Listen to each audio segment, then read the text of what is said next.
कुछ चाहिए? इतनी अच्छी हिंदी कैसे बोल लेती हो? ऐसे 3 साल हो गए, हमें भी हाँ। सिखाओ अपनी भाषा कुछ। एक सेंटेंस आप ऑडियंस के लिए बोलिए। आई लव यू पोलिश में। ऑडियंस को बोलूं? हाँ। अरे ये कांदीवली से है। She could be Polish, she could be Russian, but she's beautiful. That's the only thing. शुक्रिया। His son is 32 years old. I am single. I am married in Andheri West. Goregaon, I am single. दूसरा sentence I like you. तो पहले बताना चाहिए था। बोलिए लुबियंचे। वाह, एक बार प्लीज। लुबिया। लुबियंचे। तो ये तो आंखें देख के नहीं पता चल रहा था कि लुबिया चाहिए।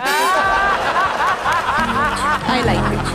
इसका मतलब यही है? हाँ। 2-3 बार लुबिया चाय। मैं कहता लुबिया लुबिया कम, चाय से ज्यादा।